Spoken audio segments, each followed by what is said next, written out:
ভারতবর্ষের উচ্চবিত্তরা আজও নিম্নবিত্তদের মানুষ মনে করে না, তারা শুধুমাত্র স্লেভ হিসাবেই মনে করে। আমার পরিচিত এক ভদ্রলোক আছেন, যিনি একসময়ে জমিদার বংশের সন্তান।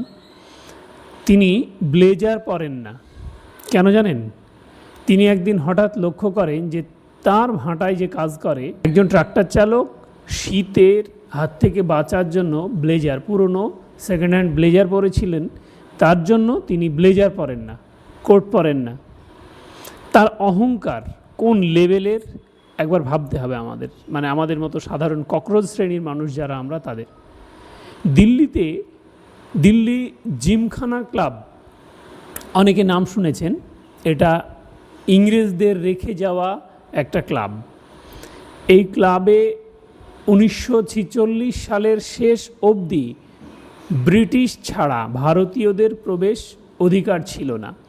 যে সমস্ত ভারতীয় জমিদার বা রাজারা সেখানে প্রবেশ করতেন তাদের একেবারে অসম্মান করা হতো। সেই দিল্লি জিমখানা এখন ভারতবর্ষের উচ্চবিত্ত বলতে ভারতবর্ষে বিভিন্ন হাই কোয়ালিটির বা হাই লেভেলের পলিটিশিয়ান, উকিল, বিচারক বা উচ্চ শ্রেণীর যারা ব্যবসায়ী, তাদের ক্লাব। এই ক্লাবে প্রতি বছর মাত্র 100 জনকে সদস্যপদ দেওয়া হয়। এই ক্লাবে মাত্র 100 জনকে প্রতি বছর সদস্যপদ দেওয়া হয়। লোকমুখে প্রচলিত আছে, বিভিন্ন আর্টিকেলে এসেছে যে এই ক্লাবের সদস্যপদ নিতে গেলে 40 বছর পর্যন্ত অপেক্ষা করতে হয়। তাই উচ্চবিত্ত শ্রেণীর অনেক বাবা মা তাদের সন্তানদের নাম তার জন্মের পরে পরে অ্যাপিল করে রাখেন যে তার সন্তান যখন 40 বছর, 35 বছর, 50 বছর বয়স হবে তখন দিল্লি জিমখানা ক্লাবের সদস্যপদ পাবেন। এই মুহূর্তে 6500-রও বেশি সদস্য সেই ক্লাবের। ক্লাবটা প্রায় 27 একর জায়গার উপরে, দিল্লির বুকে সরকারি জায়গা। সেই সরকারি জায়গায় ক্লাবে উচ্চবিত্তরাই শুধুমাত্র সেখানে প্রবেশাধিকার পায়। আজও কোনো নিম্নবিত্ত বা সাধারণ মানুষের প্রবেশাধিকার সেখানে একদম নেই। এই বিষয়টা উত্থাপনের কারণ যে ভারতবর্ষে আজও শ্রেণী বৈষম্য কোথাও কোনো অংশে কমেনি।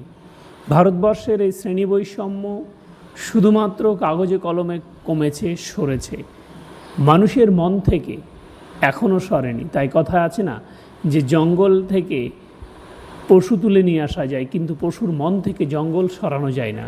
ভারতবর্ষের উচ্চবিত্তরা সাধারণ নিম্নবিত্ত মধ্যবিত্তদের যে স্লেভ চোখে দেখেন আজও ঠিক সেইভাবেই দেখেন। শুধুমাত্র গণতান্ত্রিক পদ্ধতির কারণে বাধ্য হয়ে তারা আমাদের সঙ্গে কোথাও কোথাও একটু ভালো আচরণ করেন। শেষে একটা কথা বলি, সোনিয়া গান্ধী, জাতীয় কংগ্রেসের চেয়ারপারসন সোনিয়া গান্ধী যখন প্রাইম মিনিস্টার নরেন্দ্র মোদী প্রধানমন্ত্রী হন তখন লালকৃষ্ণ আদবানিকে বলেছিলেন যে আপনি একজন সাধারণ চাইওয়ালাকে প্রধানমন্ত্রী করলেন, যার কোনো বংশ কৌলিন্য নেই, শিক্ষাগত যোগ্যতা নেই, এমন মানুষকে প্রধানমন্ত্রী না করে তো আরও যারা বিভিন্ন উচ্চ বর্ণের আছে তাদের করতে পারতেন।